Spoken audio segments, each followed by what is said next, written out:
Hello, everybody. Wiss is here. Rival Lobster is also here over on Twitch. Marcus, welcome.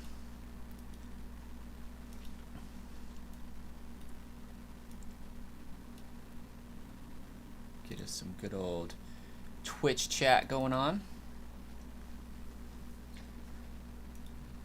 Minimize that.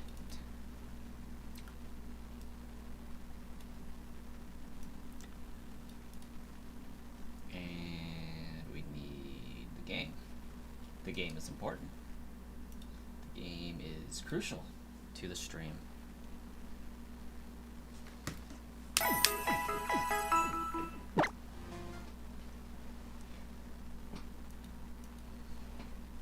We even got the rules updated down at the bottom of the stream for you guys.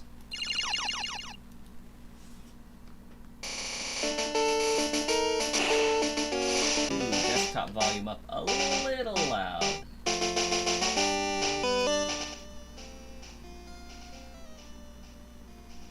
There we go. I did put the rules up on the screen. Rival Lobster follows on YouTube as well. Glad to hear it.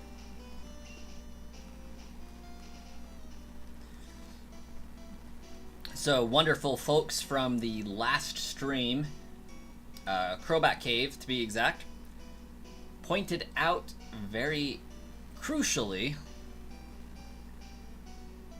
that the Metapod in this Viridian Forest granted more XP than the Pidgeys and Rattatas outside Viridian Forest.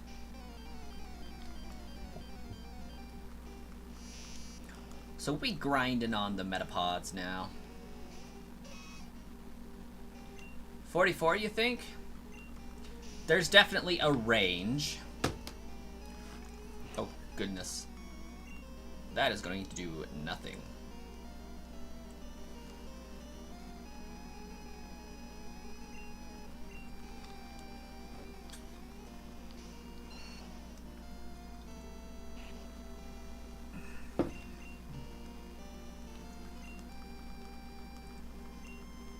Come on, Ivysaur. Get your crap together.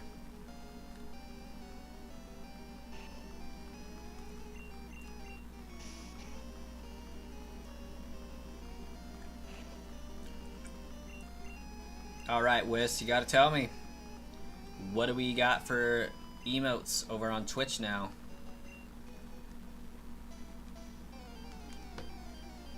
Probably none that are good, because I guess you only get the free ones, don't you?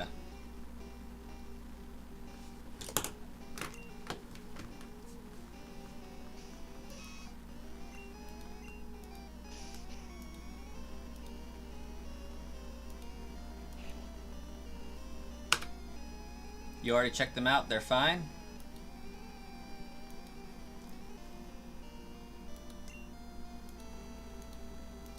I didn't know it let you see them.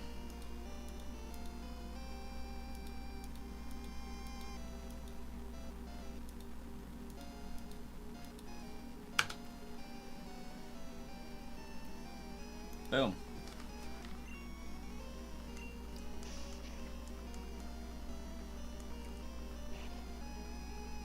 Oh, gotcha.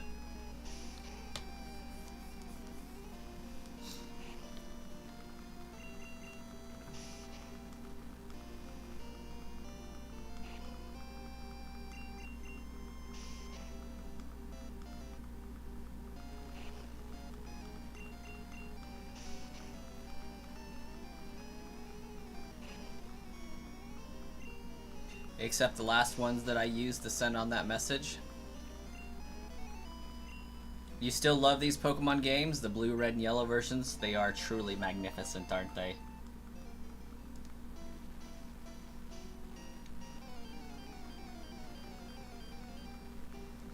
Weedle! I started slaughtering the forest, and then Weedle started coming out of the woodworks. I must have stirred up a Beedrill nest or something.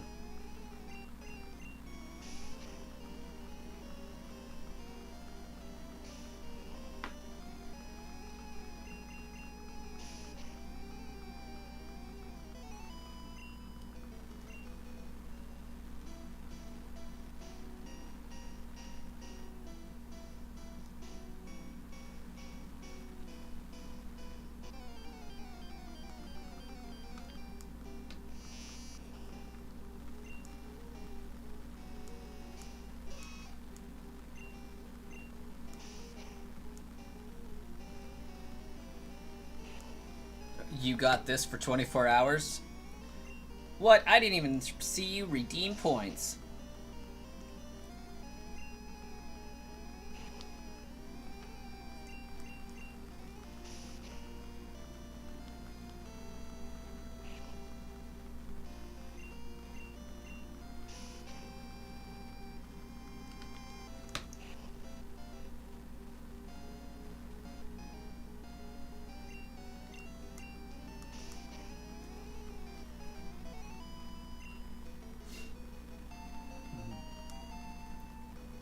Level up.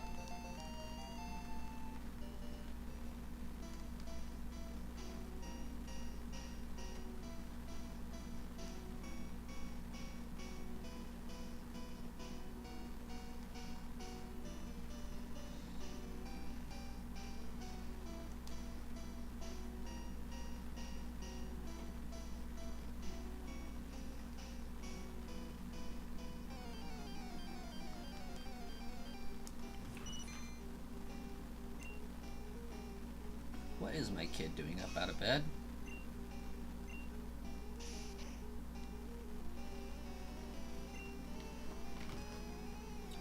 One second.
Sorry about that.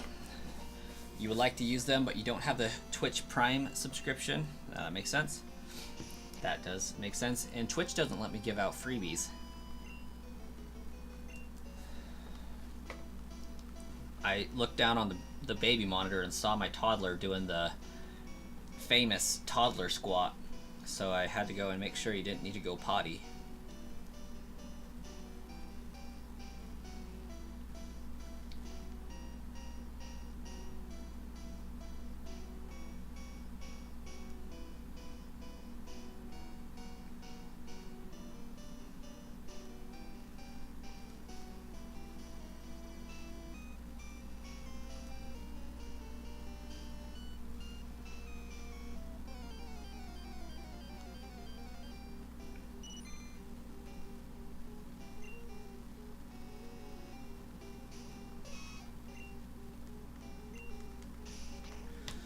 It's going very long, Marcus.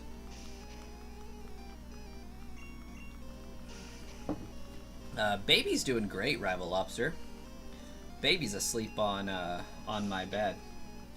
Toddler, on the other hand, Copper Coin, he's doing all right too.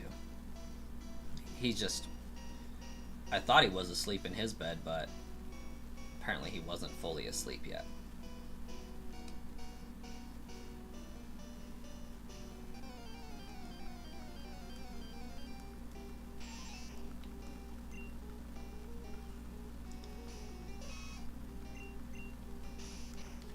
Pleased at how fast the Nidoran is leveling up, though.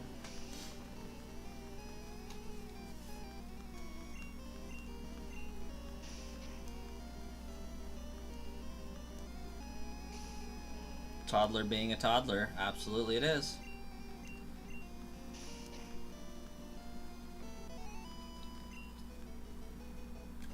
But the game's going alright. I mean, I wasted a lot of potential. I believe if I would have been hunting and farming XP in Viridian Forest the entire time, this stream I would have been done, but I'm pretty sure I have like at least 2 more after this, if not 3.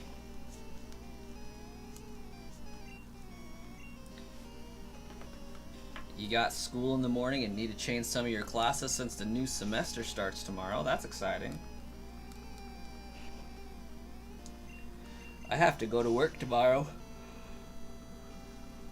which is abnormal, but I just have to go in for an interview to interview somebody for my team,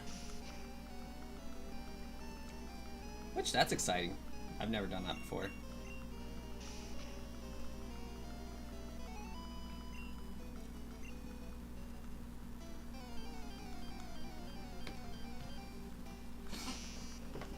Yeah. It'll be nice because this will be the first team member I have that like I would have actually hired, quote unquote. So things have a tendency to go smoother when you're the one that actually hired the person.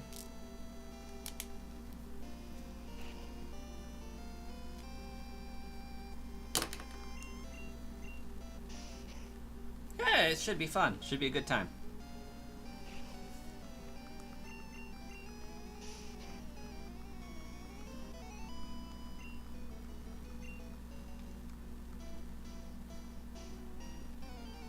Doo-doo. Doo-doo.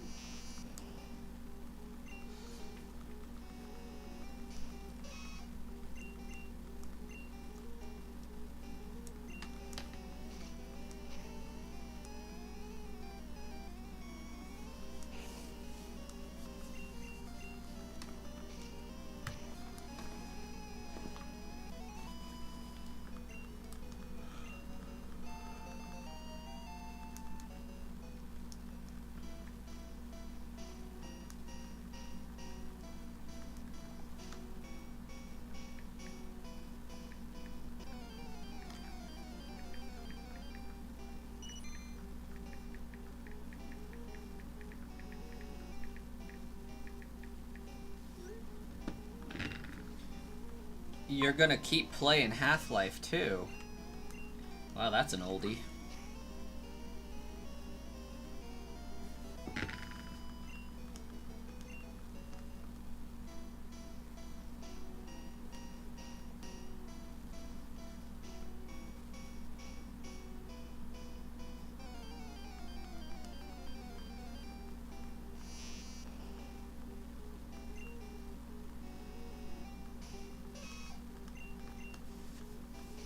You're still waiting for Half-Life 3 and Portal 3? Is there any, like, inclination that those games will be made?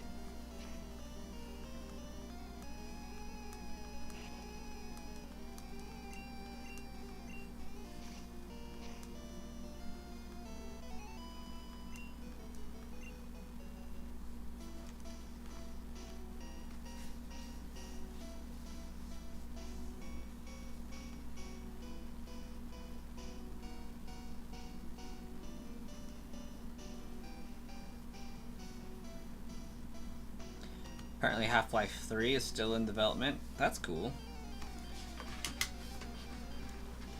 About Portal 3. Nothing.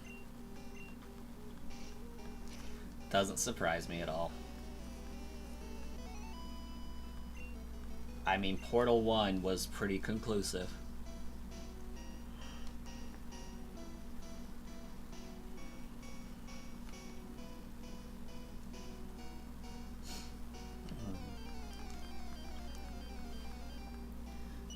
I'm still waiting for a remake of Fallout 3. Yeah, just Portal.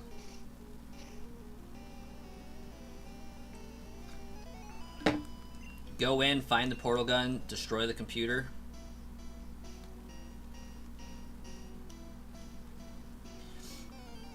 How about a remake of New Vegas? I haven't played New Vegas yet. I still need to. It's on my docket to play. It just perpetually gets further and further back on the docket. I turned it on to play it at one point, like years ago, and was met with just a bunch of orange because it's in Vegas, it's in Nevada, and never really got past turning it on. But Fallout 3 is immaculate.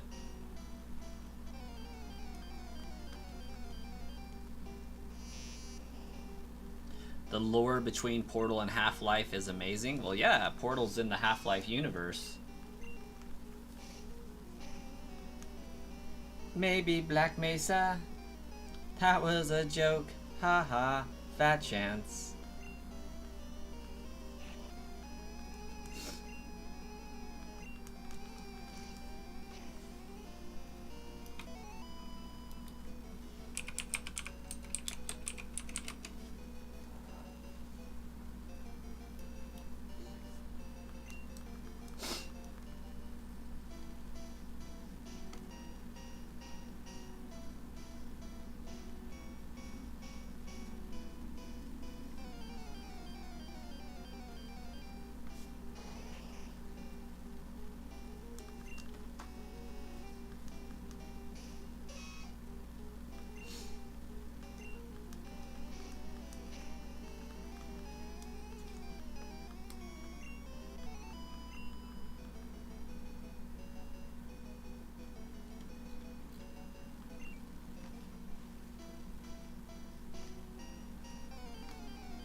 The last thing they're going to do in the Half-Life 2 was search the Borealis or something like that. Gonna be honest, I have not played Half-Life 1 or 2, so like I don't know much about it.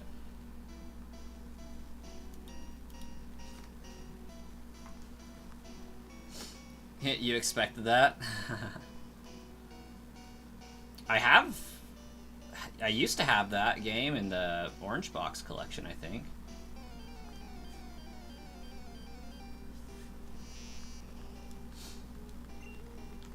Still one of the greatest video game songs of all time.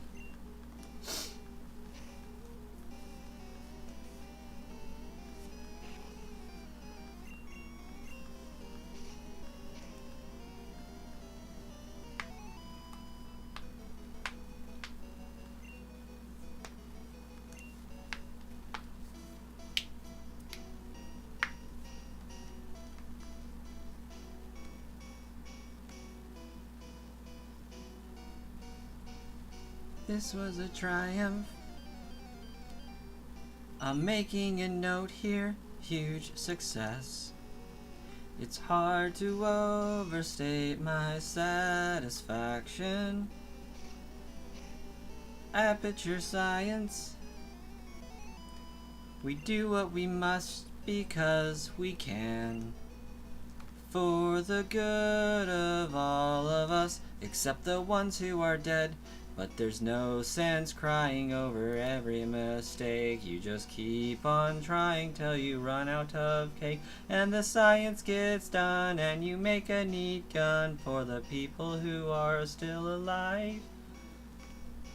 The Borealis is a ship created by Aperture Science that has a technology that the protagonist of Half-Life need. Okay. And is the portal gun to get them inside?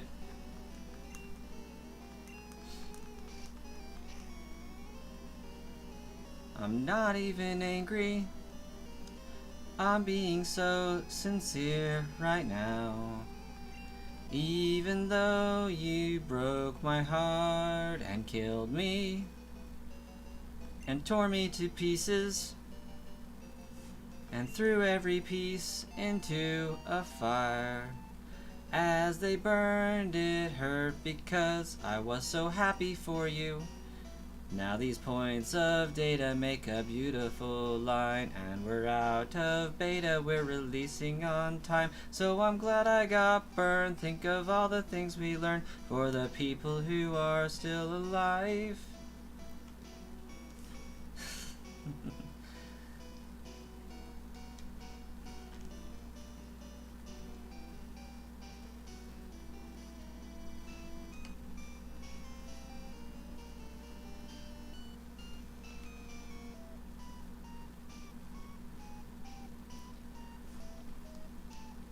Go ahead and leave me.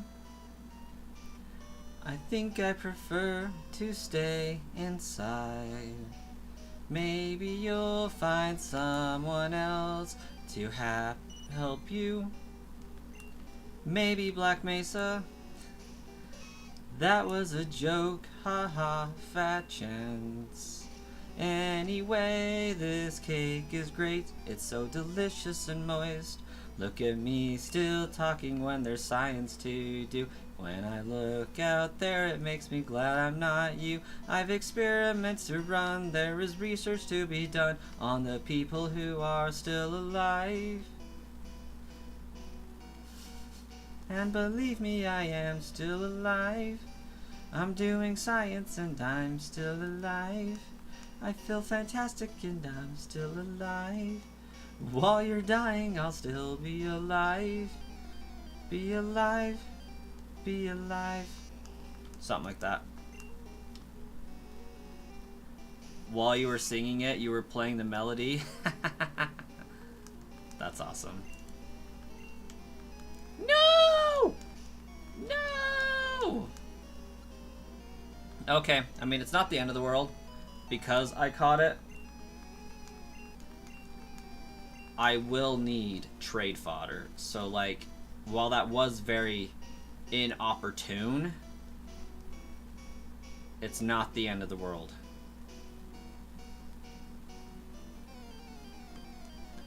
And when you're dead, I will be still alive, still alive, still alive. That's what it was.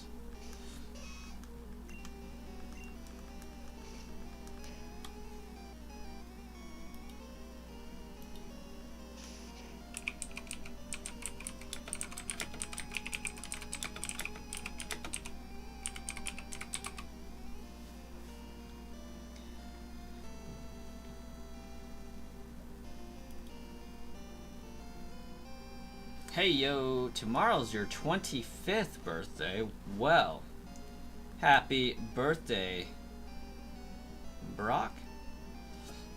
Hey, Fixbit. Yeah, singing my heart out, I guess. It's the Portal song. You still have a long way to go. Yeah, I'm 30 and I'm old, but like not too old. My kids make me feel super old though. It's probably the sleep deprivation, really.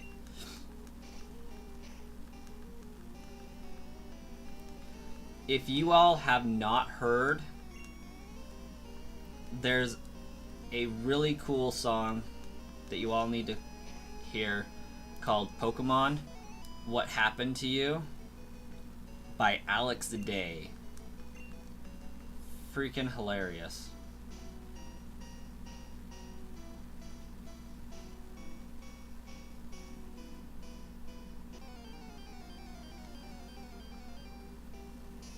Ooh, Chunkachu. Chunkachu-choo.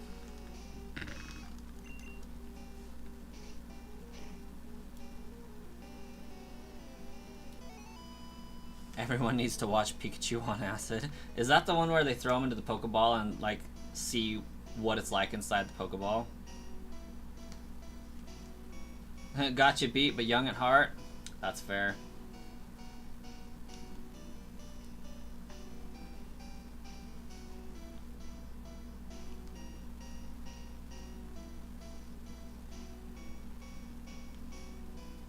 But yeah, Pokemon, What Happened to You? Such a great song. Do I have it?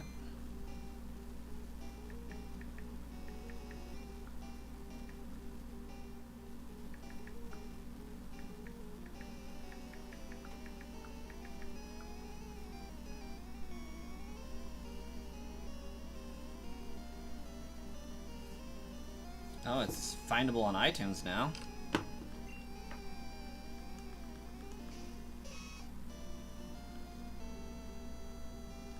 You find it weird that Pikachu in Gen 1 has a Raichu-like tail?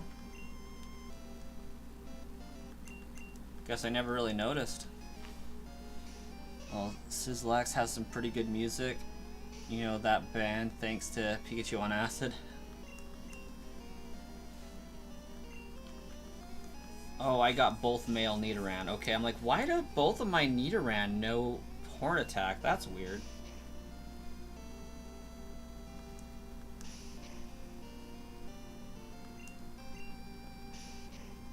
But hey, at least this Pikachu doesn't have a black tail tip, right?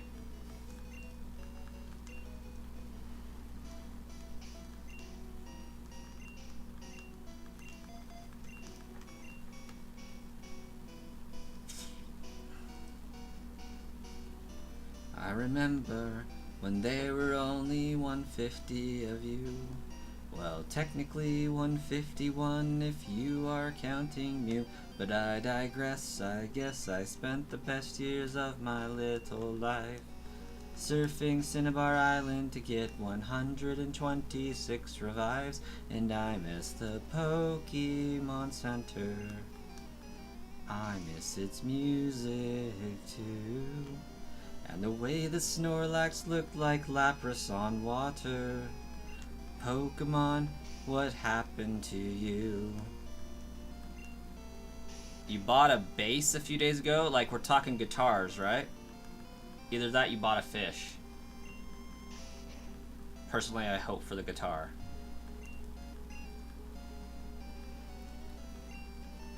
In the old days, you only got one form of every kind.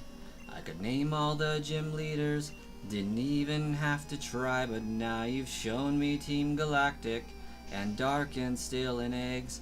Oh, I want my red and blue back when Ditto wasn't used for sex. And I miss the cycling road, and don't you know, I miss the music too. And I can't believe you used to be in black and white. Pokemon, what happened to you? And then it goes off into like a more amped up, like, solo type thing that I can't really recreate with my voice. I can do the more somber part, but like I can't do the hyped up, almost talk yelling. Gen 1 elitism. Gen 1 elitism never changes. Now legendary means nothing to me, because one-of-a-kind creatures adds up to over 30, and I only want 3 choices for my AV. And I don't want a rival if his name is not Gary. And how do you pronounce Suicune, Suicine, Suicine, Suisoon? I don't know. I miss holding down the B button when I thought it made it easier. I miss surfing to the truck and using strength to try and move it. I miss watching my Charmander evolve into a Charmeleon.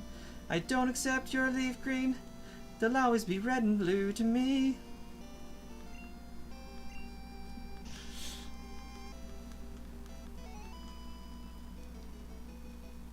Yesterday, I dreamt I was surrounded by unknown.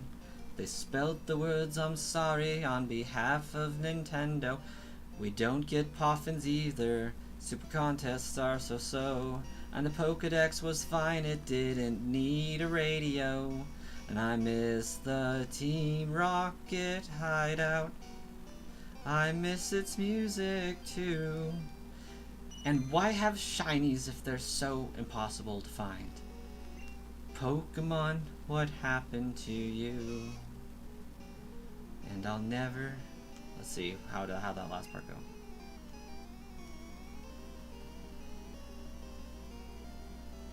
And I'll never again experience that joy of mine, because you are incompatible with my brand new DSi.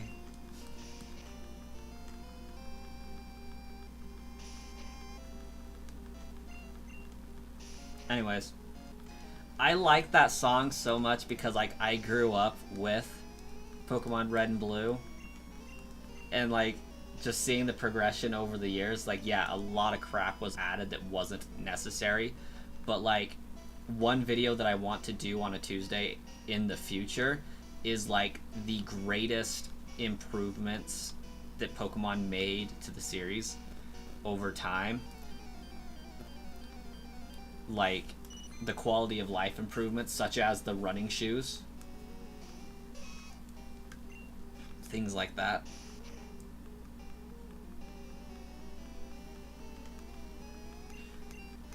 The running shoes, having Repel run out and being able to just press A to use another one instead of having to go into your bag and finding another one. But yeah, Poffins were dumb. Pokeblocks were stupid. The physical special split is a great example, yes. Basically the way it was supposed to be in the beginning. Hello again. Do I have an extra Spearow and male Nido for in-game trades? Not currently.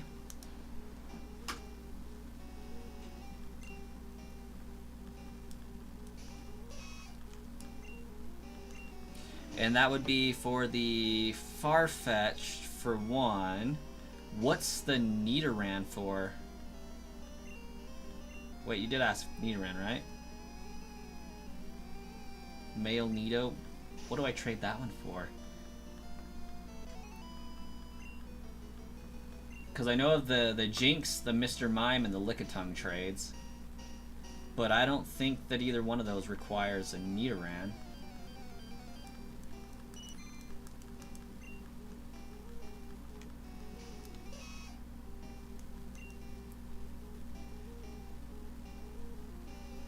Oh, gotcha. One Nido for the other. I see, I see. No, I do not. I did accidentally catch a second, or another Metapod today, but I'm going to use that as trade fodder for Mankey.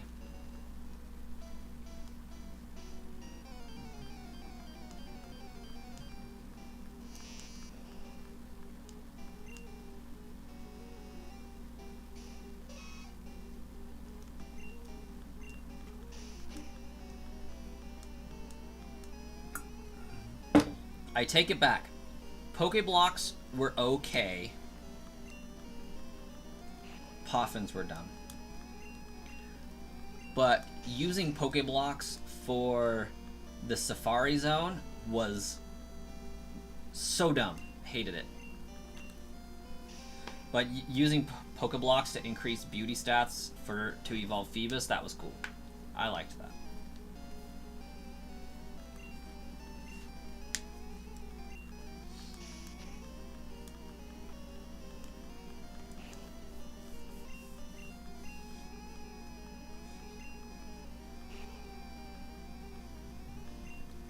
I feel like there's one more trait I'm forgetting about. Mr. Mime, Jinx, Lickitung, there's gotta be a fourth. No way is there just 3.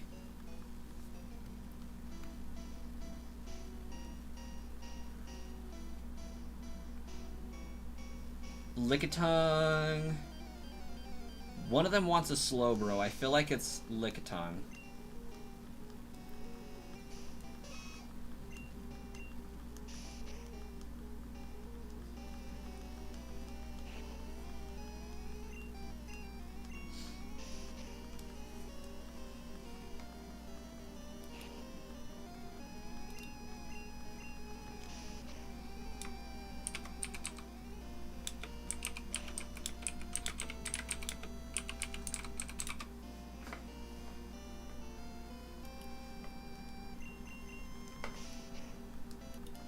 I mean, obviously the Spearow and Fearow. That's right. Okay. Abra. Slowbro for Lickitung. Poliwhirl for Jinx. Okay, that's what it was. And Spearow for... Oh, there's also a Seal trade and an Electrode trade. A random Venonat trade for Tangela. But those don't matter because you can find all those in there. It would be cool if the Friend Safari was brought back in ZA, but as a Safari Zone. I doubt it. Allegedly, like, the entirety of the game takes place inside the city, which I don't know how I feel about that. Maybe it was a mistranslation, a misspeak. Project Urban Development.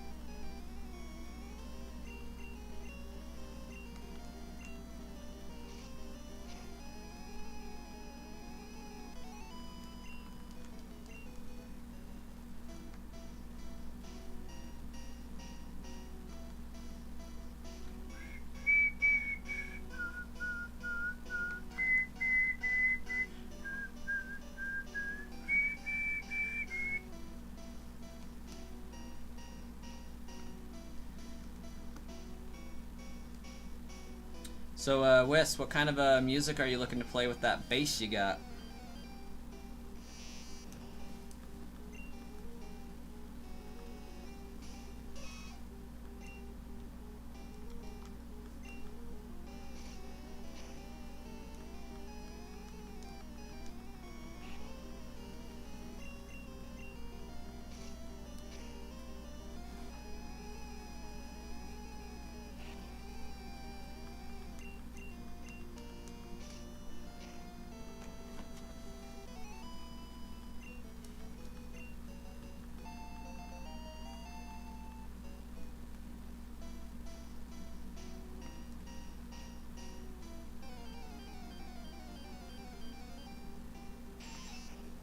On that note, you're actually breeding a Chespin and Trico for Legends ZA.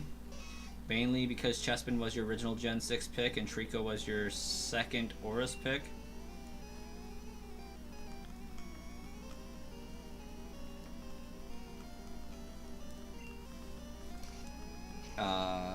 I love Omega Ruby Alpha Sapphire.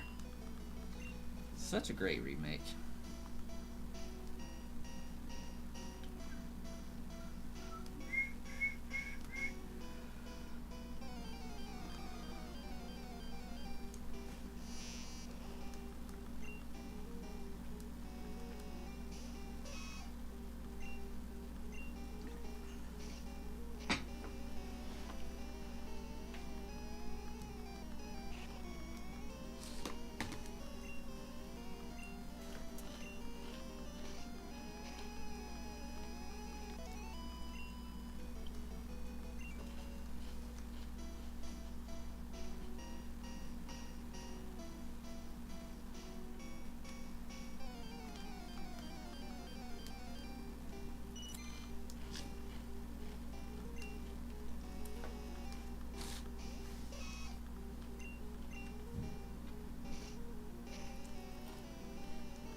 Chessman was such a cool starter, but they did him so dirty with his evolutions.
Quilladin was ridiculous.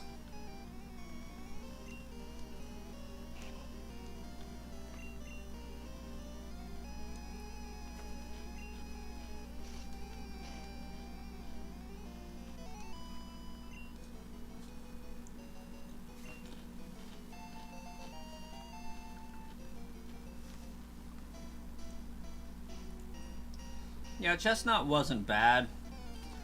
Maybe a little bit derpy looking, but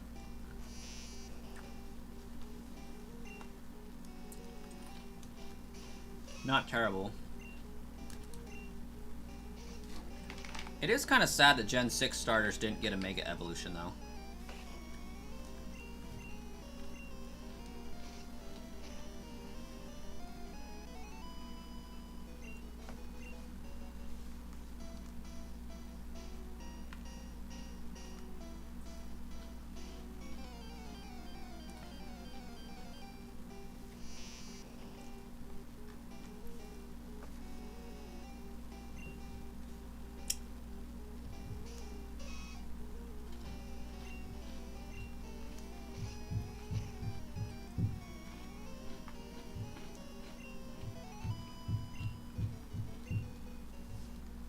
I think it's going to be so freaking funny when they announce the starters for ZA, and it's just going to be Froakie, Chessman, and Fennekin.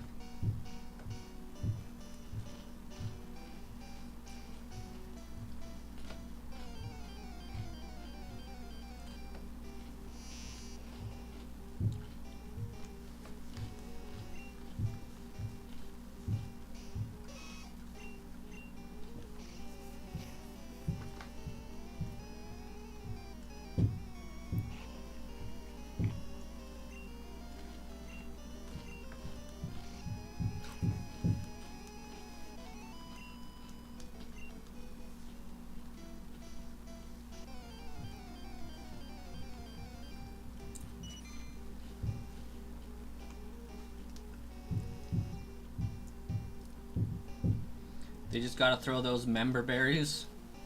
Member Charizard? I remember. To be fair,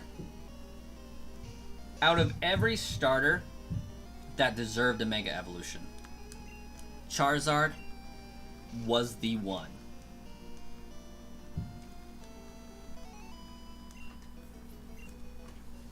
Listen. Charizard and Pikachu getting the new gimmick in every single version of Pokemon, every single generation of Pokemon, is okay. Now, in some cases, it makes sense to only give it to one of the starters and not the other two. But in the vast majority of the cases, it makes sense to. If you do it for Charizard, you have to do it for Venusaur and Blastoise as well to maintain balance. But Pikachu and Charizard deserve... They deserve the new gimmick for every generation. Specifically for Mega Evolution, Charizard did deserve it. Because everybody knows Charizard should be a freaking dragon, and using Mega Evolution to give him a Dragon Evolution line is perfectly okay by me. And that's not me being a Gen 1er, because like I prefer Gen 3. I think Gen 3 is peak. But Charizard and Pikachu carry the Pokemon franchise on their backs, specifically Charizard. Pikachu's just the mascot, but like Charizard has done some heavy lifting over the years. Yeah, I saw Pikachu's tail.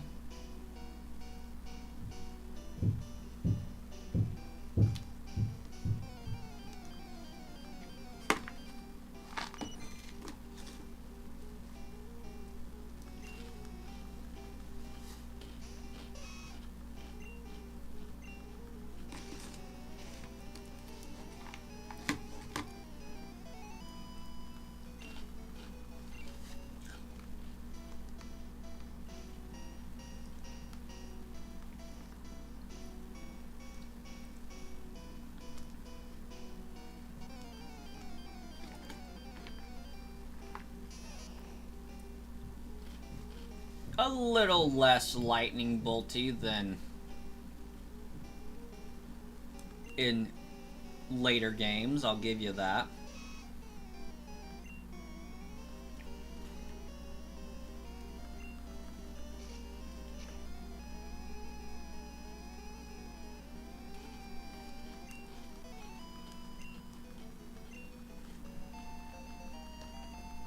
I love the pixel art from this game to like the anime.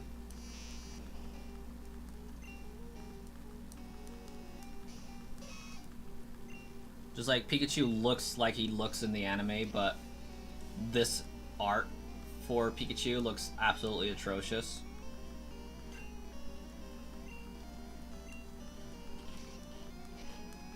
Pikachu definitely had a glow up from this game.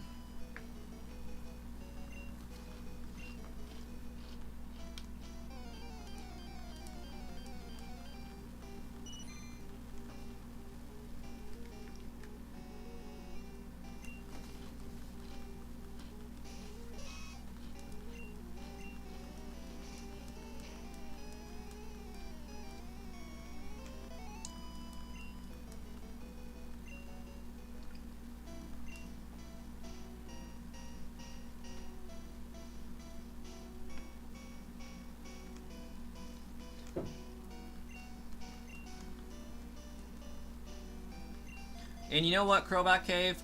I'll give you that one. Charizard is moderately overrated. It's not, like, super overrated or anything.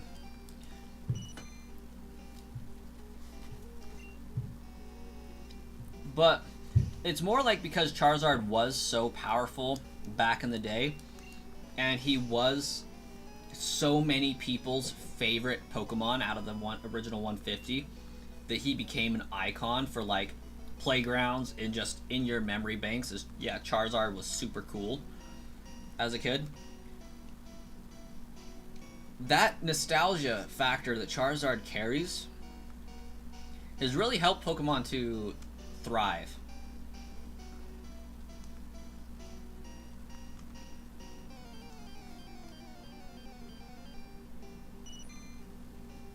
Did I hear from the latest leak where one of the Paradox Pokemon was going to be a future Buffalant?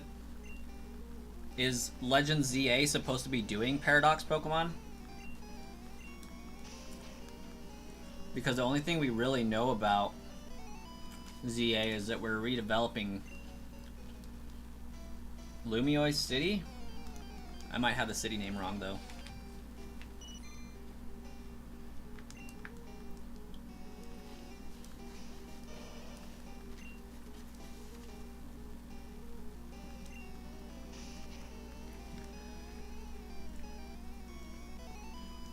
Strictly speaking, it's illogical to assume it's going to function with the same mechanics.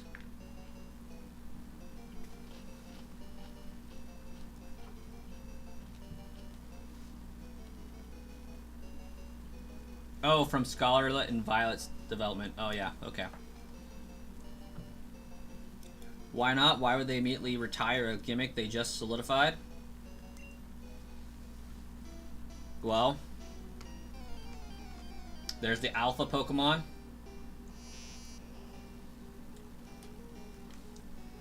There's the Dynamax. There's the Megas.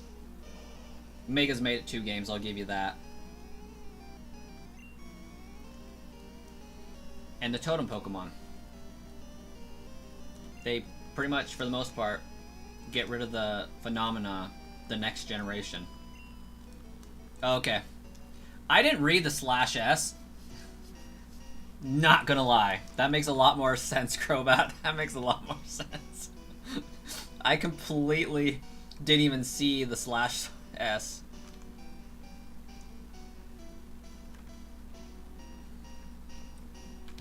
But it's illogical to assume that Legend ZA is going to follow the same pattern as Legends Arceus. Just because it has Legends in the name. For one, there is no deity over the Kalos region that has the power of time travel or the need for time travel. You would be much more likely to be dealing with destruction and creation, which kind of makes sense for urban development. There is going to be a lot of destruction, and then Xerneas is going to be kind of miffed that, you know, nature's getting taken over for a city, I would imagine. And then there's a lot of Zygarde needing to find balance and all that. If Legends Arceus is anything to go by, the way Mega Evolution will work is that you just earn each Mega Stone and use them from your inventory, or turn your Mons into Megas like how the plates were used. I think we will uncover Mega Stones as we develop the city, and they're going to be buried.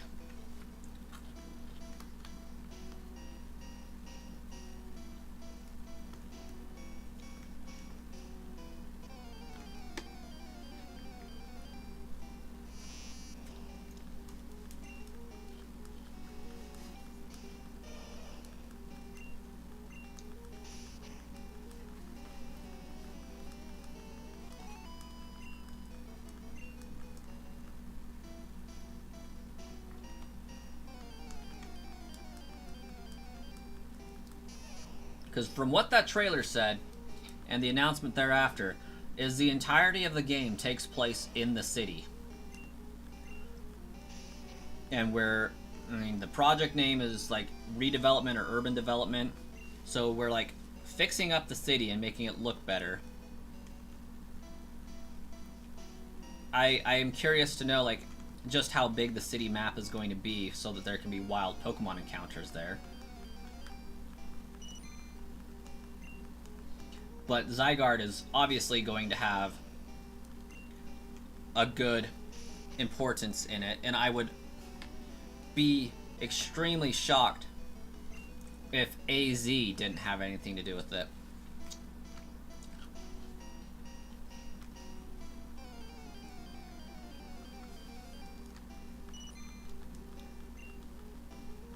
And so help me, if we don't get to see AZ's Floette, or Flabébé, whatever the crap it is, I'm going to be extremely upset.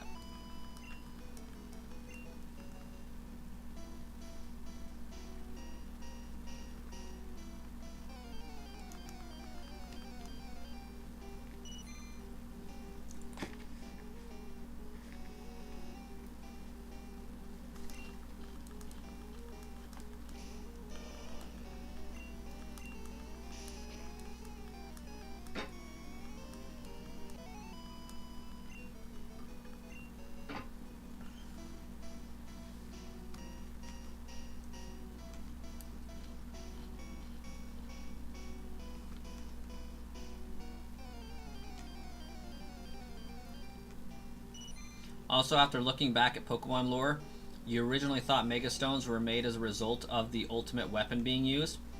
Basically, the Pokemon in the war were glassed like sand after a nuke, and their essence turned into Mega Stones. Oh no. No, Mega Stones... Megas were used in the war, but because the war was so devastating, like, the knowledge of how it worked and the frequency thereof, like, seemed to have got lost. And so Professor Sycamore started digging them up and uncovering them. No, like, the Mega Stones, from what I understand, came in on a meteorite.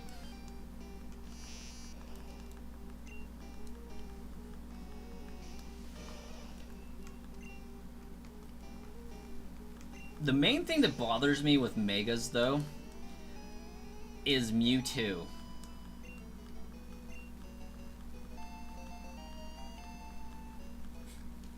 Because Mewtwo shouldn't have had a Mega Stone available, but maybe that's because we're thinking of it backwards.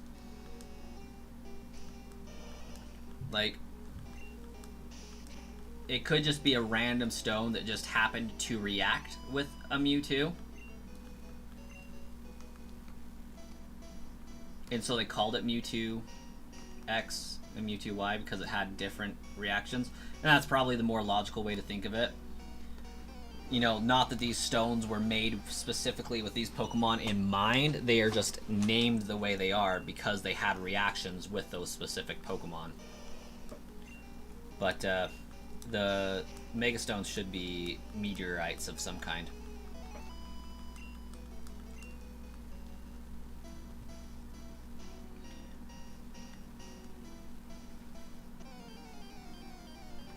Your headcanon is that Mewtwo Mega Stones were artificially created by Dr. Fuji, since in Origins he said he studied Mega Evolution.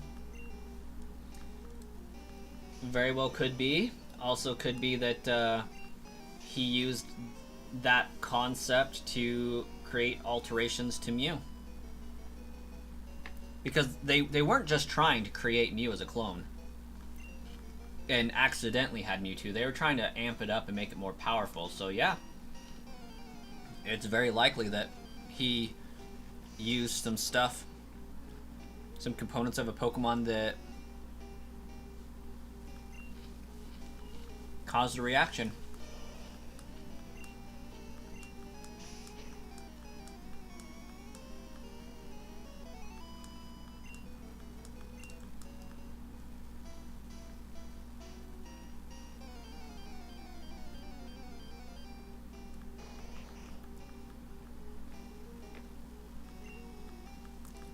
But he could have made them.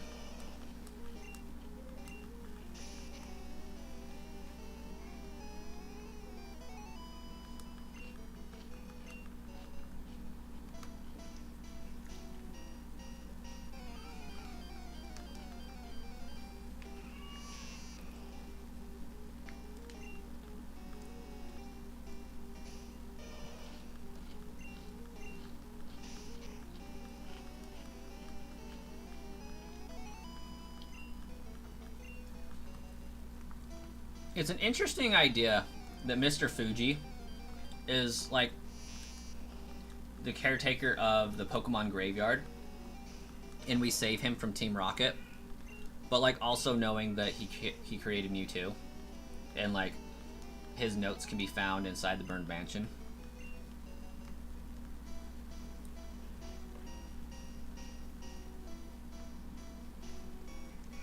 Maybe they're different people, but I'm pretty sure they're the same person. Hi, kitty.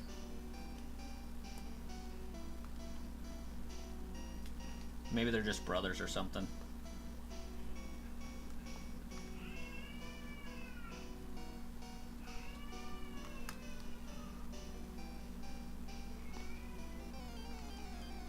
I'm gonna go briefly idle here for a second. Red is back. Hello. How are you doing? I don't know when that message popped up, but it was at least 2 minutes ago. No, it's the most recent message. I lied. Another headcanon you have is that Mewtwo from X and Y was created by Team Flare. They discovered Mewtwo's origins and replicated it, so technically Mew 3. Could be.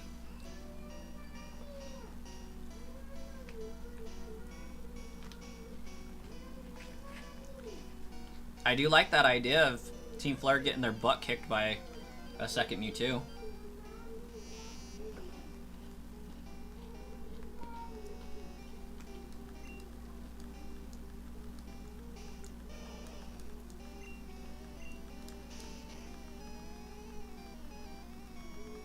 Okay, we'll be right back.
Alright, we back.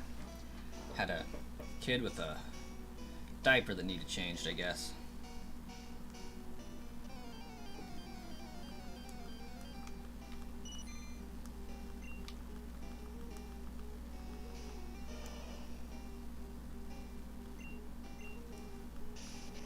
Cat.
I think War Turtle takes the longest to get through all of its moves because it has the most attack moves.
Had to do some stuff. That's okay, Brock. Welcome back. We're still here.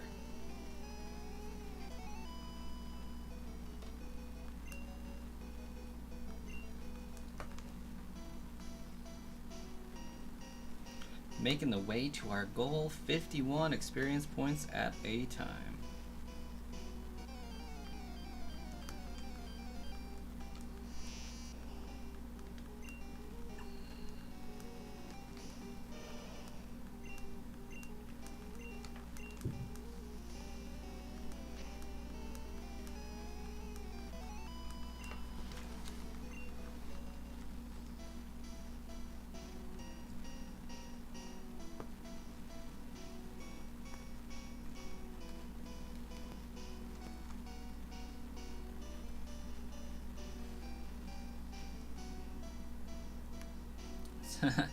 Hey, Ferdinando, welcome.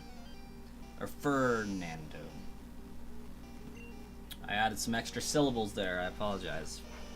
Sir Fernando, the Fondue King. That is a pretty great title. And it is wild. Blue version is pretty great. And this challenge is very long, arduous, and I think I'm barely halfway through to get to Brock.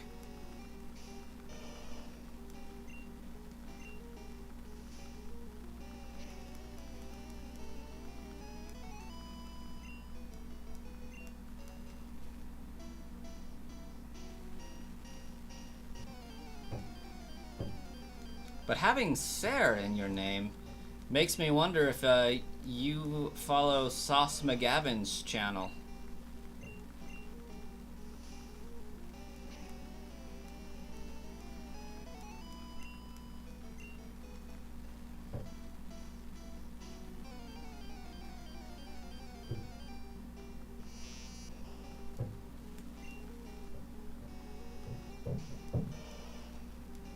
You know what's terrible?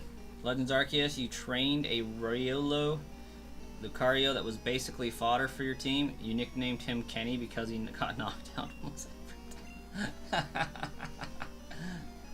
time.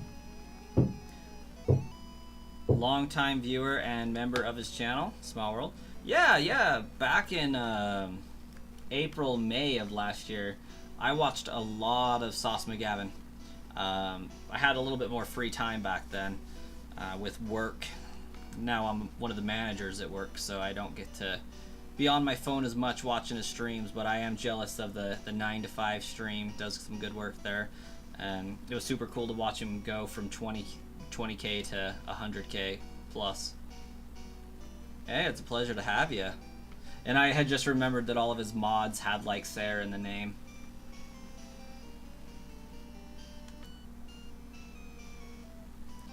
Pleasure to meet you as well.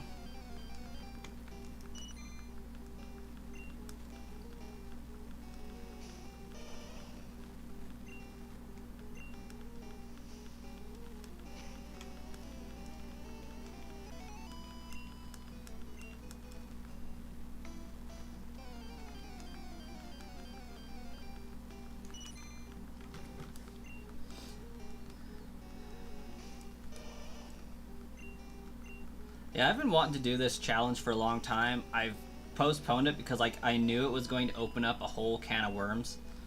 And this is only the first in a series of 9 to 12 challenges. Because obviously I'm going to do the challenge for every generation, at least a variation thereof. And Gen 3 I'm also going to have to do a shiny only run. That's a must. So just doing this one opened up a door that's I'm gonna be here for a minute. Wish you could do the same. Resetting for a shiny Squirtle in Leaf Green. I wish there was a way to turn off that journal system so that you didn't have to wait through that every single time. I feel the pain for that one. And I wish you the best of luck.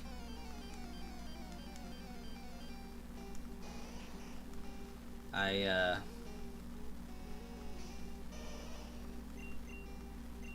shiny hunted a Jirachi using the Pokemon Coliseum bonus disc, and that was painful, but I don't know. In some ways, the Leaf Green Fire Red starter reset seems like it would be more painful to me, just wading through the text dialogue. I'm being dramatic, of course, but I hate the journal system in those games.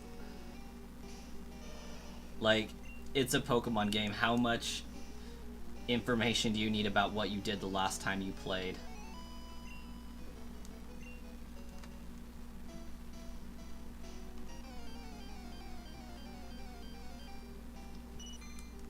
I'm glad they didn't make it a running theme, though, throughout the entire rest of the franchise. They realized, you know what, maybe our players don't need to be told what they did last time.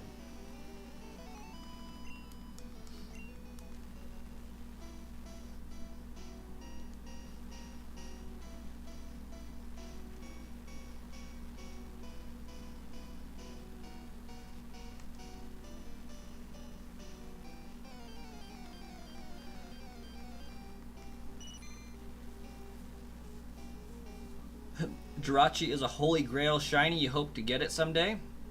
You feel the same way about the journaling system. It's mind-numbingly annoying. Yes, it is. Yeah, I did a Manaphy, which wasn't as cool, but still pretty cool.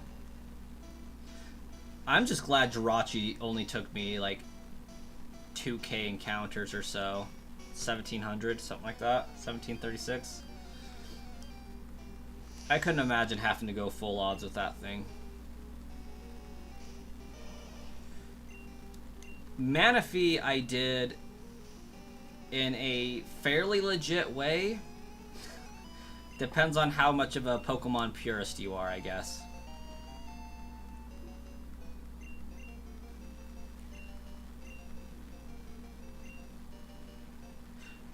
You thought the journaling system was cool, kind of annoying, but it gave an anime feel where you got a recap of the previous episode.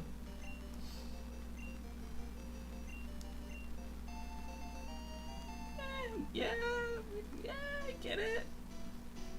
Previously on Fire Red and Leaf Green.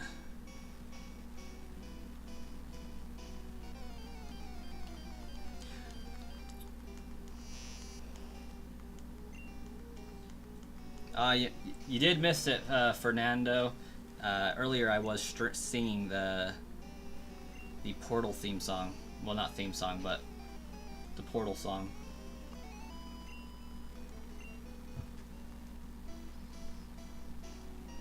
And Pokemon What Happened to You. Sang that one. It was a good time.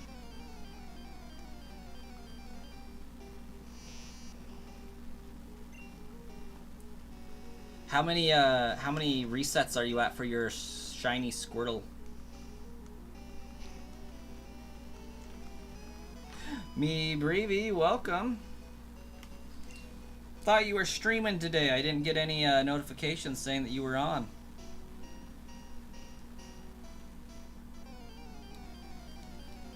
Then again, may have been changing a battery for my wife on her car, so it's entirely possible that I missed it. I don't know.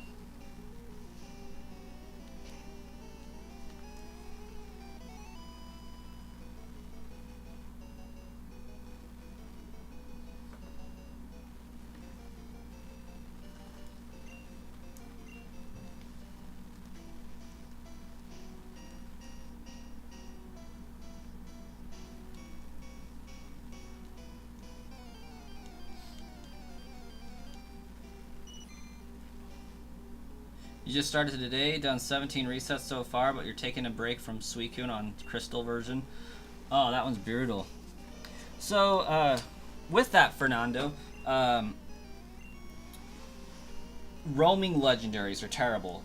Specifically, Mesprit and Cresselia, right? Diamond, Pearl, Platinum, BDSP. Because once you first see them, Whether or not they are shiny is set in stone from that moment. Now, with shiny Suicune on Crystal, does that function the same way? Like, is it shiny determined when you see it in the burned tower?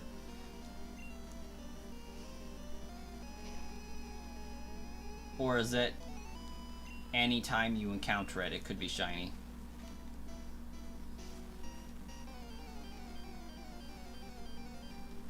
You were going to, but no one said they'd be there, so you got a bit discouraged. Might stream soonish if friends who said they couldn't come till later join. I gotcha. I gotcha.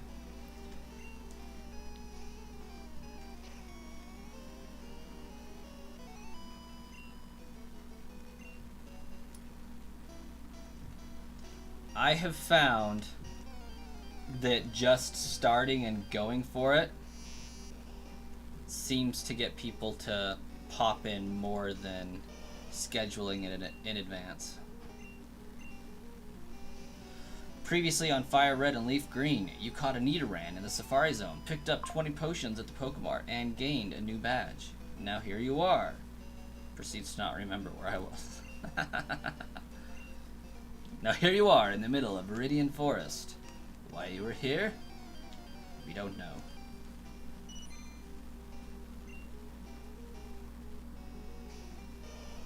Oh, Brock, so maybe you know the answer since you caught that Suicune. Maybe. I'm not sure how the roaming mechanics worked in Gen 2. You're gonna start some Infinite Fusion. Yeah, I bet it will be fun. I personally haven't ever really been one for ROMs. But it's not something that I'm ruling out, but I mean, my channel has no chance of being, affiliated in any way, shape, or form with Nintendo. I'm pretty sure they hate me, but I still don't usually go for ROMs. It's a fan game with RPG Maker. Okay. A little better. And even for this hunt, we doing it on 3DS Virtual Console form.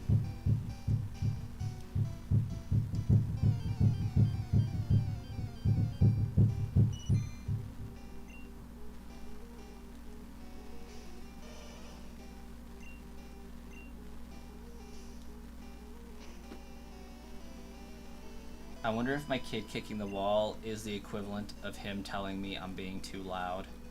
Because, like, the way my camera is facing, I'm talking directly into his wall.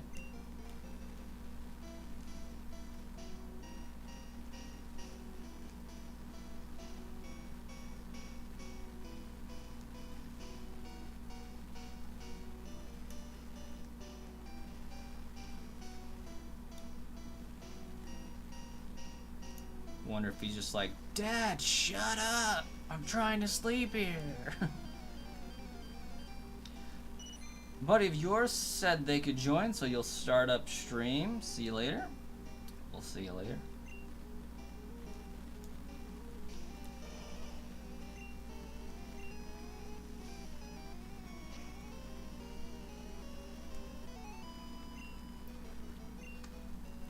That is indeed a good birthday present.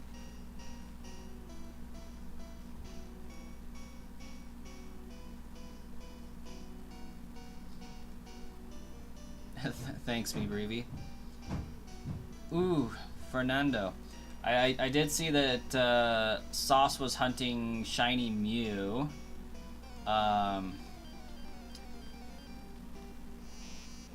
Is that just straight encounters, or any RNG manipulation going on there, or just grinding it out? Because it's Sauce, so I imagine grinding it out.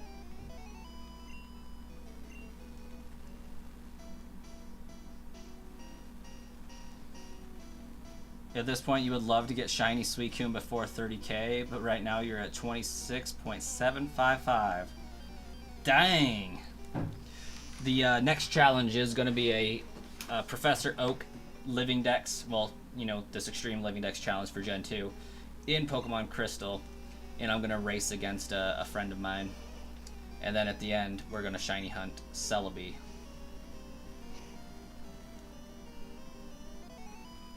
Strictly original hardware kind of player. He's in it for the long run. Okay, like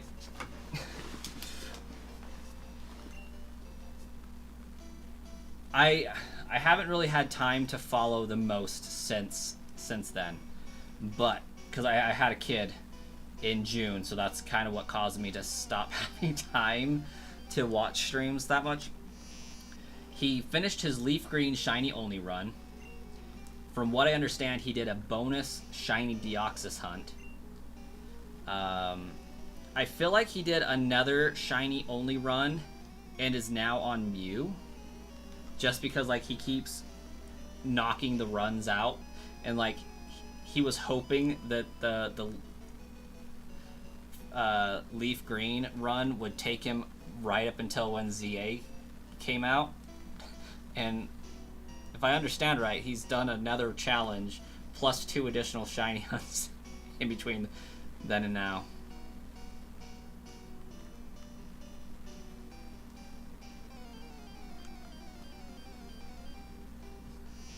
Yeah, he just got super insanely lucky on Deoxys and his recent Jirachi. Oh, it was Jirachi he hunted. Okay.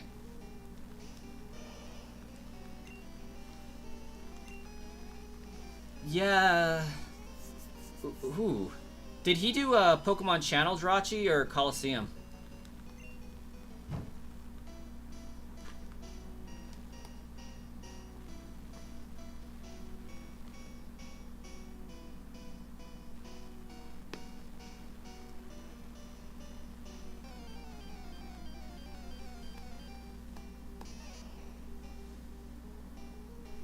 And thanks for the congrats on the family.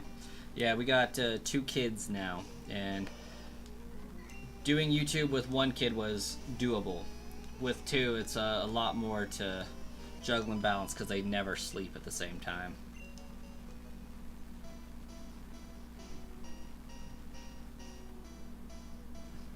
You don't know how this man gets so lucky, but he also does have the patience for the insanely long hunts. He did Pokemon Channel Jirachi. Okay, that makes more sense. Like, I did 200 encounters for the Coliseum Jirachi at the 10 minutes per encounter. You know, because you have to, like, trade a Jirachi, then reset the game. Takes 10 minutes. About 7 minutes if you're really, really, really on point to reset the cart. I did 200 encounters at 10 minutes a pop before I finally started doing the save file A, save file B, save manipulation stuff. I forget what the glitch was called, but save corruption glitch. There we go. I got really good at the save corruption glitch.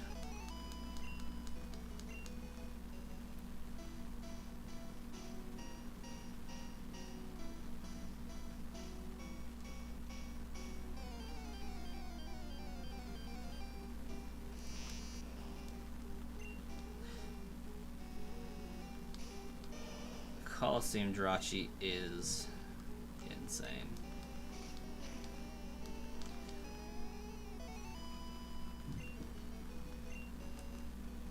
But it was worth it.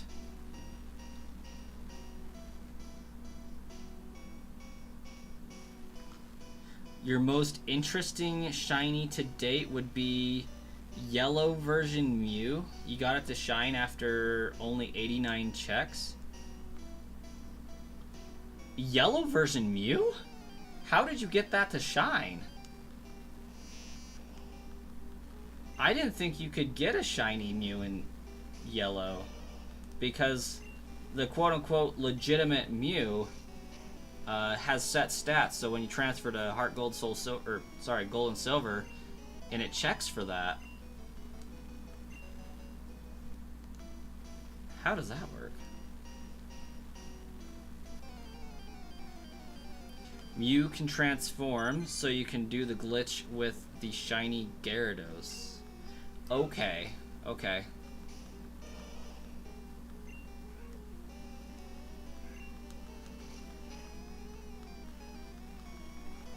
And it's normally for shiny Ditto. Okay. And so, like, what does that do to the Mew on your save file? Like, aside from making it shine, is that the Game Freak shiny one? Or, like, can it go into Pokemon Home? Or is this just like a, hey, I did this type thing? Because I know you can do 8F Glitch Mew and get a shiny Mew that way. But it can't go into Pokemon Home because it has Game Freak as the OT. And the game knows that that's not possible.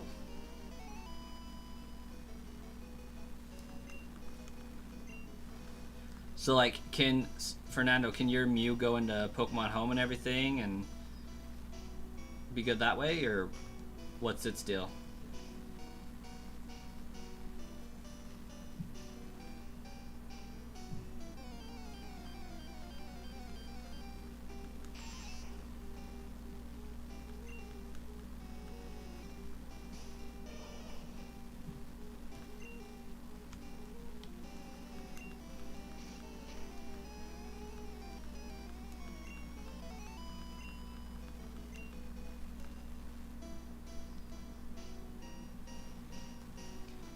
You had to do the missing no Master Ball to catch it because you couldn't get in Ultra Balls. Your Mew does work for Bank and Home. Okay, okay. And does it have Game Freak as the OT, or does it have your OT?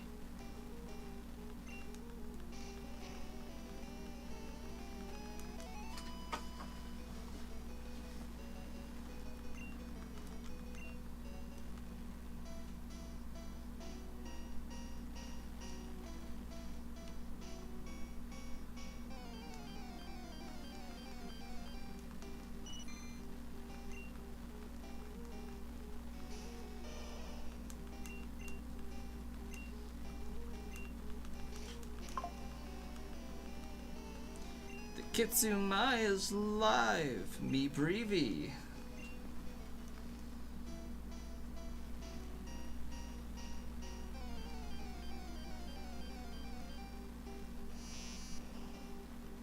Ah, nice.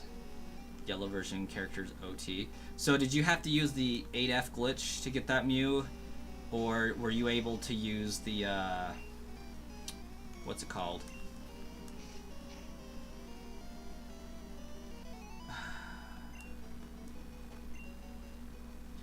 The code execution method, I forget what exactly that's called.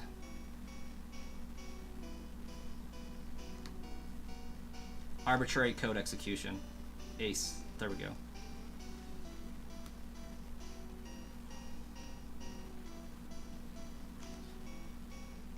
Well, Brock, if you do go, you have a fantastic evening.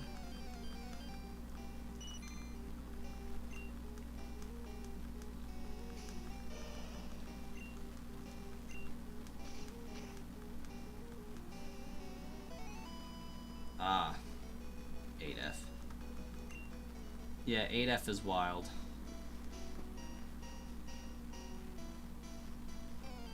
I watched a video of Austin John Plays doing it, and oh my gosh.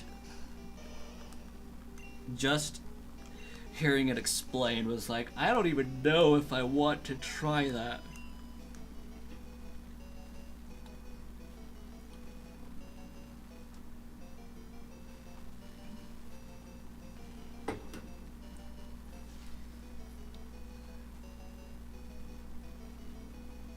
You were able to get Gengar level 100 from Viridian Forest. Him and Nidoking. Those level 100 pals like to hang out here.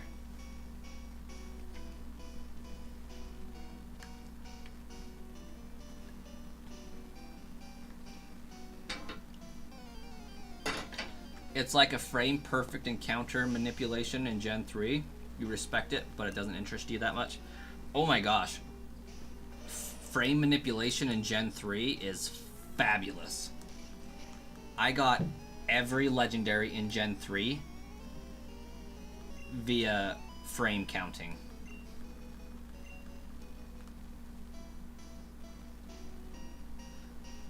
Me and shoot, what's it called? Hold on, the application's right here on my desktop somewhere. Oh my gosh, I just saw it the other day. Oh yeah, me and Eon Timer and RNG Reporter are good friends. RNG manipulation in Gen 3, specifically Emerald, is like so cool. I got Deoxys on my second encounter because I did him like 6th or 7th, and I had it down to a science at that point. Like, I barely caught that one on stream because I did Mew. I encountered 700 Mew on my Japanese copy of Emerald, and decided, you know what, I'm going to try this RNG manipulation thing. So I did it. Took me 11 tries, had the Mew, and that just like lit a fire. So then I did Latios, Groudon, Kyogre, Rayquaza, and then I was like, you know what? I want Deoxys. So I went and grabbed Deoxys.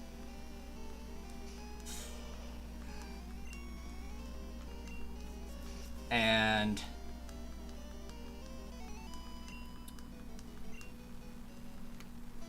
I did my initial calibration because Deoxys is one of those crazy Pokemon that has when you click A to talk to it, to battle it, it has like a 500 some odd frame delay between when you talk to it and when it generates its shiny. So I did a calibration test for one encounter and missed it by like 2 frames. Started my stream up, adjusted, and then had it within the first 5 minutes of my stream. And then like had to figure out what else I could do to fill up the time because the stream was over.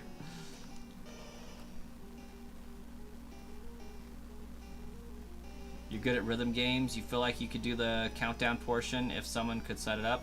Yeah, it's wild to set up and get fine-tuned, but I found every single one of the shiny Pokemon for Gen 3 in less than 16 encounters doing that. So it wasn't so much as a hunt as it was a science experiment. Out of curiosity, Fernando, did Sauce detail how he got the Deoxys item? The Eon ticket? Eon ticket? No, that's how he got the item to get him to Birth Island, Deoxys' island. Did he explain how he was able to do that? It's such a complex science to you. You tried to get Zapdos and Fire Red, but no luck. I really do need to do a video on setting up how to do it. That would be great.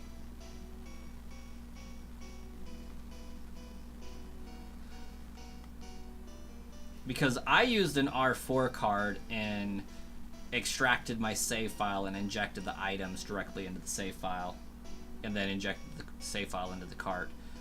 But there are other ways to do it.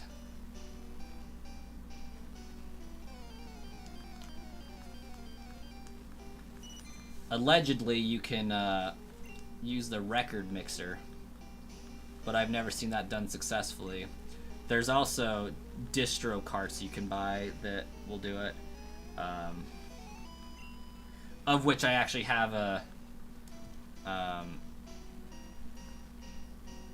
Game Boy Advance cartridge, Easy Flash, that lets me emulate distribution cart.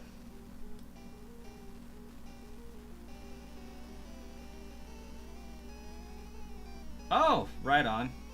He paid for original cartridges with the event items on the game. You know what? That checks out. That would make sense, because that would stick with his desire to keep things kosher for Nintendo because he wants that collaboration potential.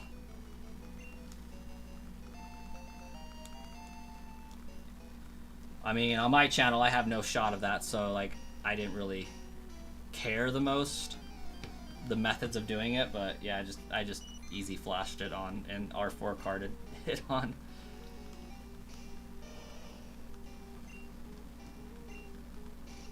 I have like 3 or 4 ways to do it. Cause like I got one of those Benven things too that I could just plug it into my computer and extract it directly from there, but there's loads of ways to do it.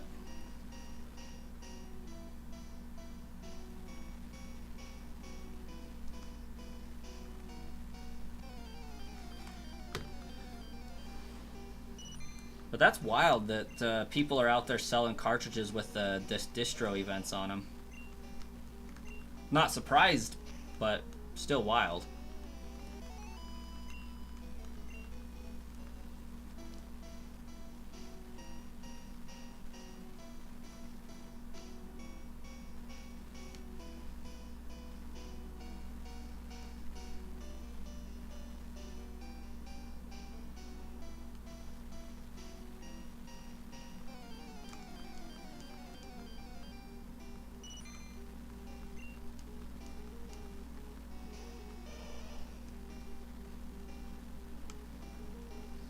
They're like $300 to $400 per cart. So was this Deoxys in Japanese? Was that what was going on? I would imagine probably so.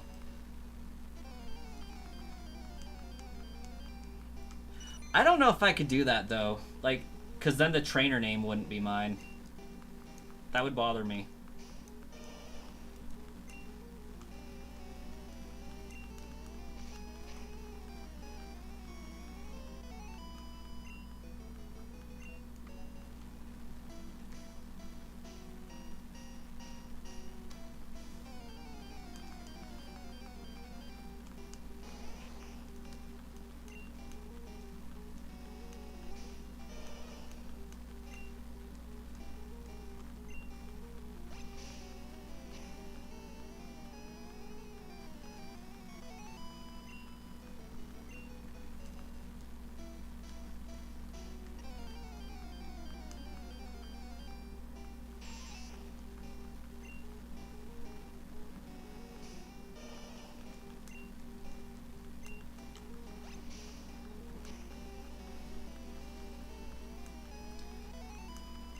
Yeah, I know a little bit about blowing $400 to shiny hunt a Pokemon. That's how I got my Jirachi. That setup was like $400. Ridiculous. GameCube, Game Boy Advance player, cartridge of the game, Pokemon Coliseum bonus disc was like $200 in itself. It's ridiculous. You want to learn how to put event items on your Gen 4 games? What methods are you open to? How unsavory are you willing to get with it? Because there's a few methods to get the distro items anyways. Gen 4 is a little bit harder than Gen 5, mind you, but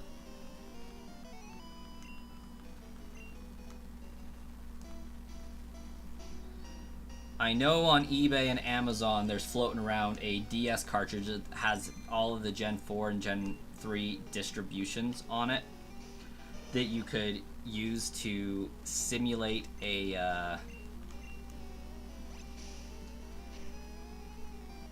an event distro. There are also ROMs online of the event distros that you can put in an R4 card.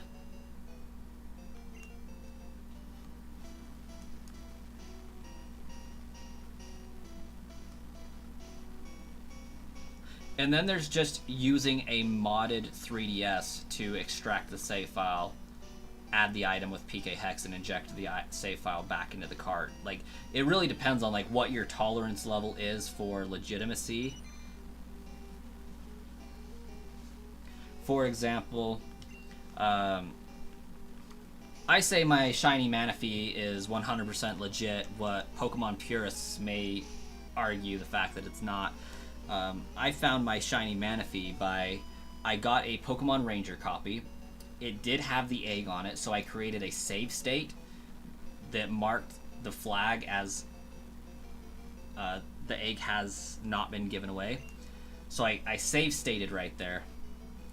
And then I gave the egg to one of my games, and then I re-rolled that save file back and injected the save state as the new save, so that the game thought that the flag wasn't there. It didn't generate any additional eggs or, you know, hack any Pokemon.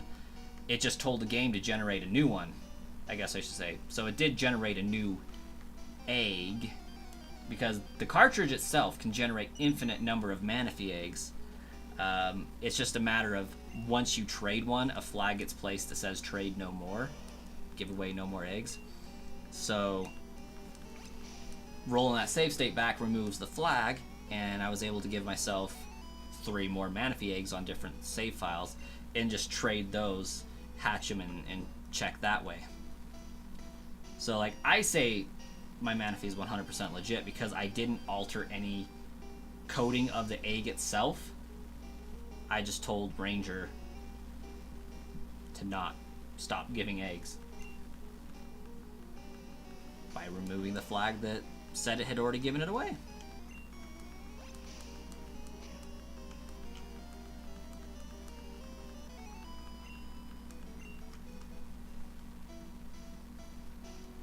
Which opened up a whole new possibility for shiny hunting Manaphy even faster.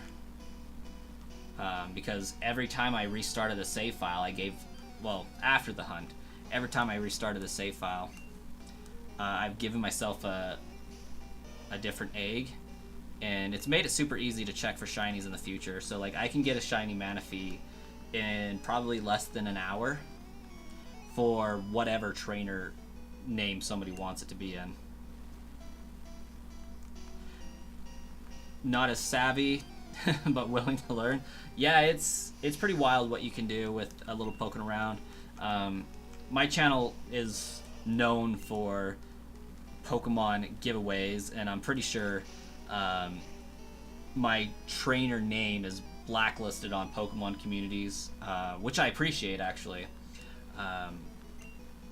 I know some people have told me that in Sauce's Discord server, a trainer name of Brasscoin is added as a warning: do not trade with the Pokemon or Gen, which I appreciate those type of alerts and notifications to the community, because I try to put my name on it because I know that it's blacklisted. But my channel's known for the giveaways and stuff. So I've messed around with a lot of Pokemon coding and manipulations and tech.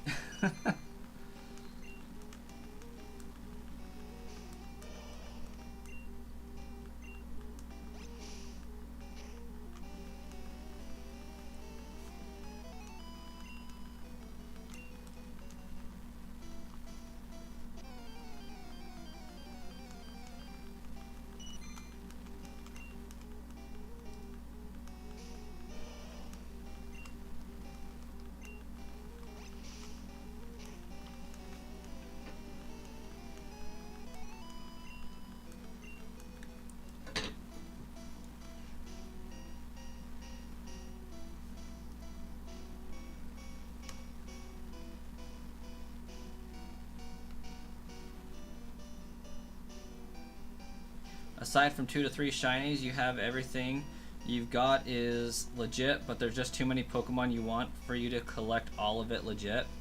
Yeah, I feel that.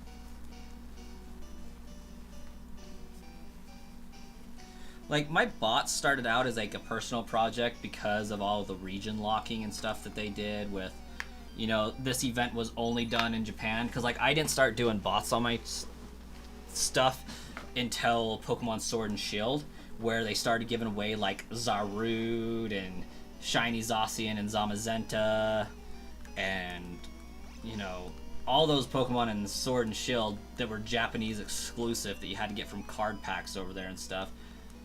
That's when it changed for me. Like, I am all for Nintendo and Pokemon making money off of their products, and, you know, like, hey, buy these packs of cards, get this Pokemon as a mystery gift once you get a certain number of them. But, like, make it widely available to all of your Pokemon fans. Like, I can respect the pay to win aspect of it, but, like, make it so that we can actually pay to do it instead of region locking the paywall. It's stupid. So I did the bots to get around that, and it kind of just blew up from there to the point where, like, the reason why I'm actually doing this run, truth be told, is I'm doing this run under a different trainer name from Brasscoin, because of the knowledge that my trainer name is basically blacklisted. So I want, in a Pokemon Home account, Pokemon that were documented that I found, that I uploaded under this trainer name, and then I'm going through and shiny hunting everything that I've hunted before again under this new trainer name.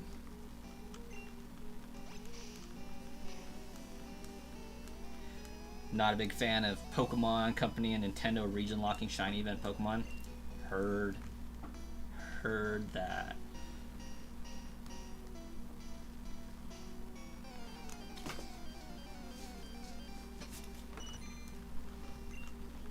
Like, they did a solid in releasing shiny Meloetta. Like, that's an acceptable release.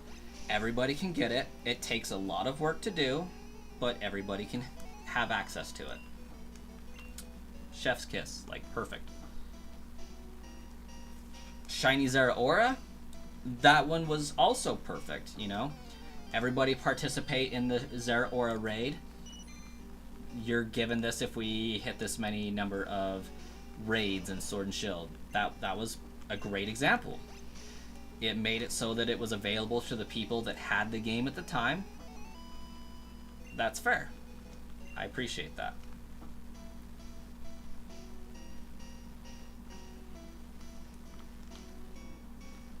But Shiny Mew only being available through Japanese copy of Pokemon Emerald, if you happen to be able to go to Kyoto and get the event, kind of crappy on Nintendo's part. And then they released it in Pokemon Go, which, we're not Pokemon Go fans here.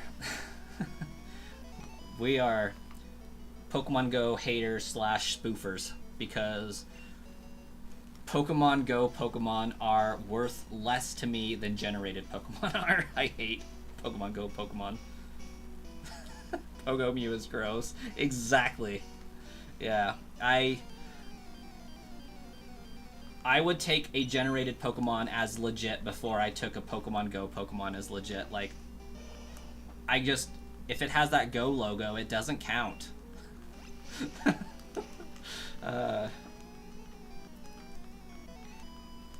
It's like, oh, you found it. It only has a 1 in 100 odds of being shiny. 1 in 20 on Community Day or whatever the crap it is. Like, please. That's not a shiny, that's a lie.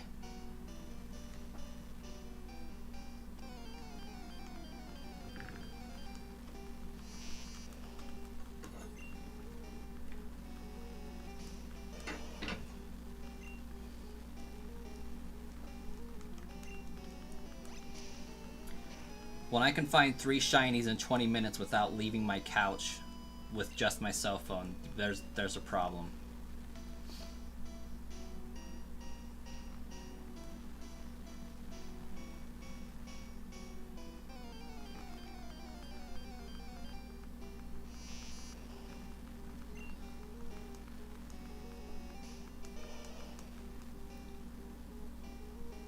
Niantic is also one of the worst companies to exist. I don't know anything about their company or their business practices or anything like that, but I can understand that.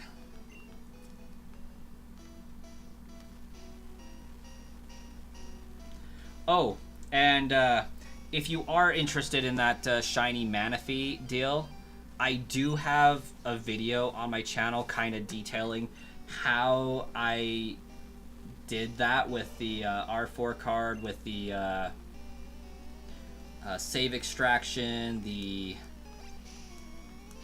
Pokemon Ranger. Like, I detailed the entire process pretty thoroughly.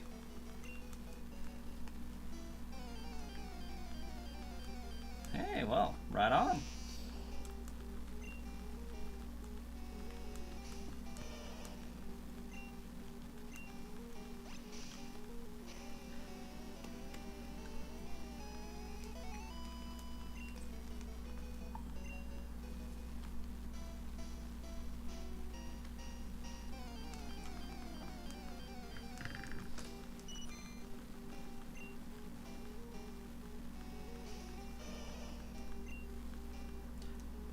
Oh, secret move unlocked.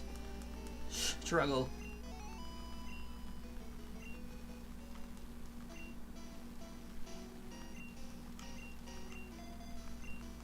Zapdos is your favorite legendary, so you'll think you'll do a yellow version stat check reset hunt for him.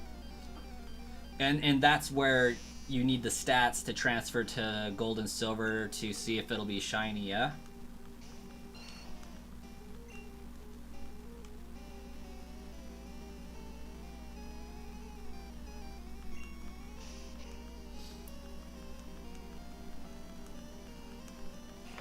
And I think the stats have to be like divisible by 10 or some crap like that. It's really weird. That one I'm not too familiar with. How to shiny hunt in Gen 1 and have it be shiny when transferred to Gen 2. I need to do more research into that. What's the quick skinny on that one?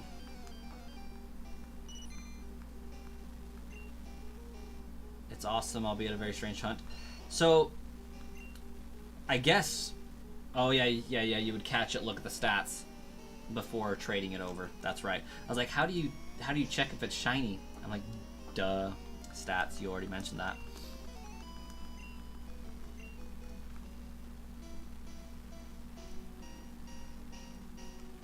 Are the odds still 1 in 8,128? Or are the odds different?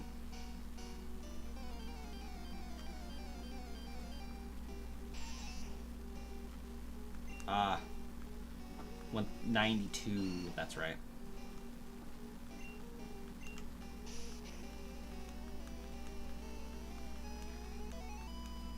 A stat sheet for shiny stats. Okay.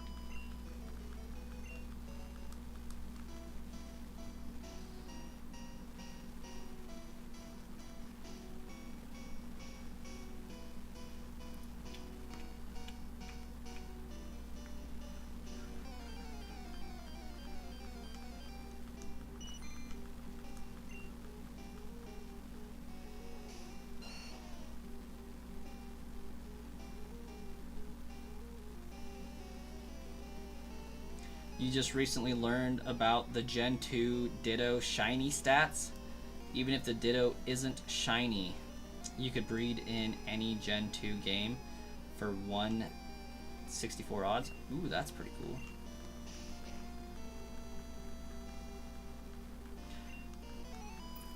Aside from eggs taking like 6 lifetimes to hatch in Gen 2, that's actually really cool.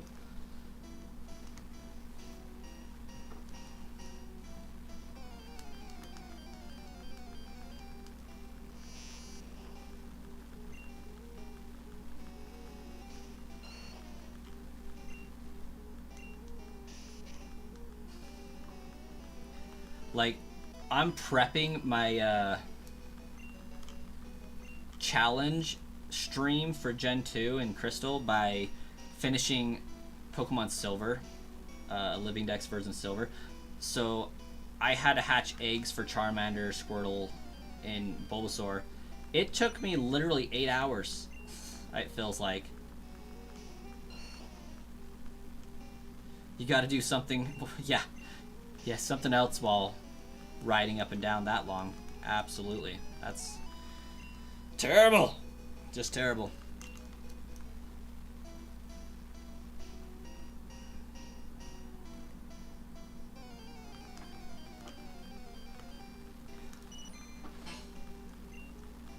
Not to mention getting rid of the Pokemon.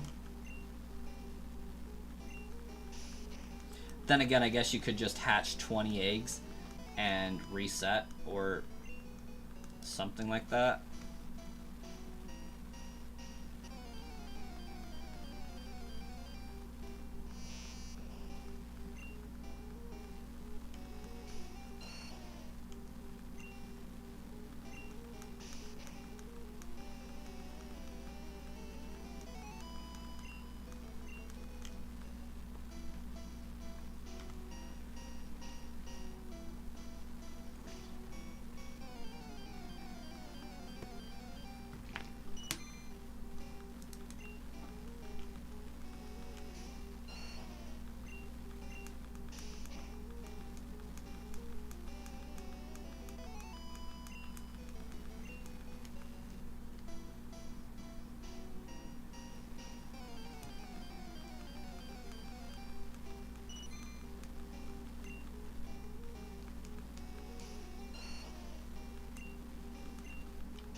I think the first Pokemon I would shiny hunt using that Ditto method in Gold and Silver would be Togepi. Like, I feel like I would owe it to Togepi to do that.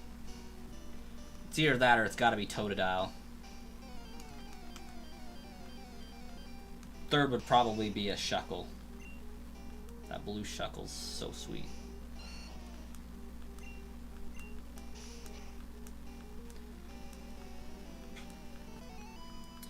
I would probably have to do a Tyranitar and a Tyrogue. Ooh, 10 eggs. Oh my gosh. Fernando, I think you solved my problem. Instead of using the save state method, I can breed eggs in Gold and Silver and then trade the Aerodactyl or the fossil Pokemon down. I've been trying to figure out how I'm going to get all the fossils onto this cartridge of the game. I'm going to attempt to do a item PC duplication glitch.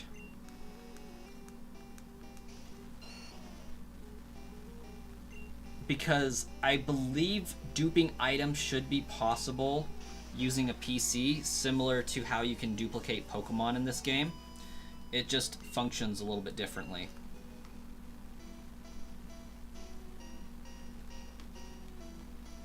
Doing so on an emulator, though, probably not super easy.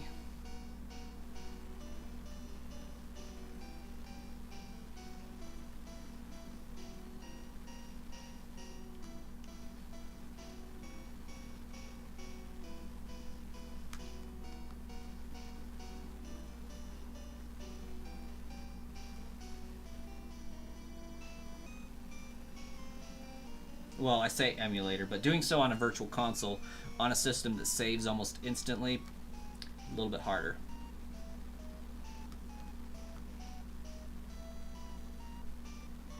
Okay, so yeah, that's exactly the thing, Fernando.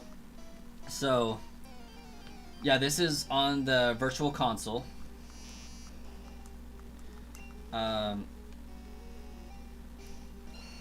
Gen 1 can't hold items, obviously, so you can't give it to a Pokemon and duplicate the Pokemon using that method, which is in and of itself hard. But in theory, you should be able to save with the item in your bag, deposit it into the item box, and then do that same save manipulation glitch to have it appear simultaneously in the box and in your bag, similar to how the Pokemon works. But I haven't seen anybody really talking about that on the internet, probably because Missing No is so much more effective and cloning the item with the Pokemon is more effective and normal. But I don't see any reason why it wouldn't work to just clone the item itself.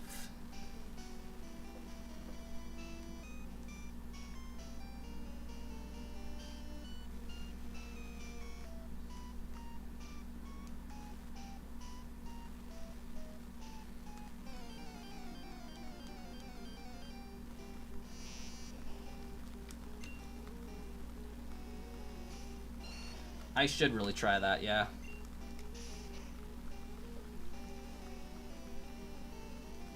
I mean, it should work in theory, but theory and application, not always the same.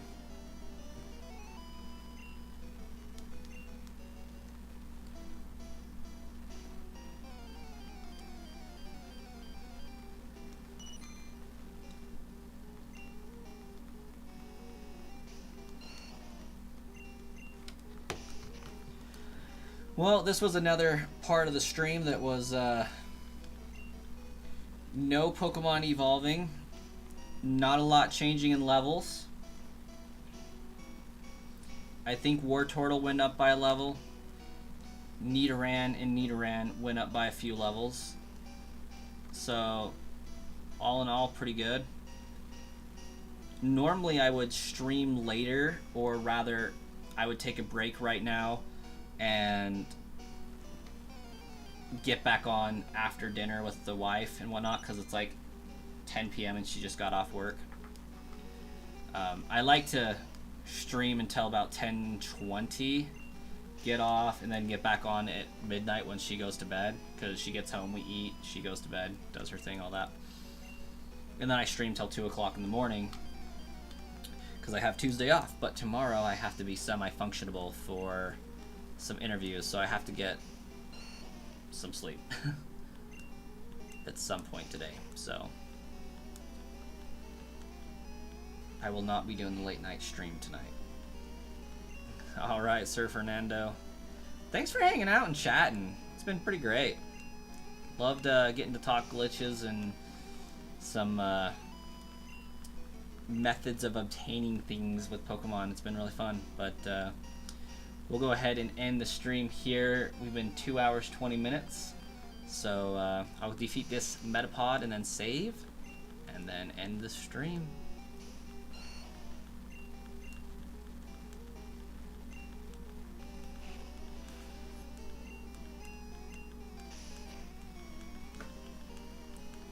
Have a great night for you as well, Fernando. Ooh, Metapod taking 2 hits.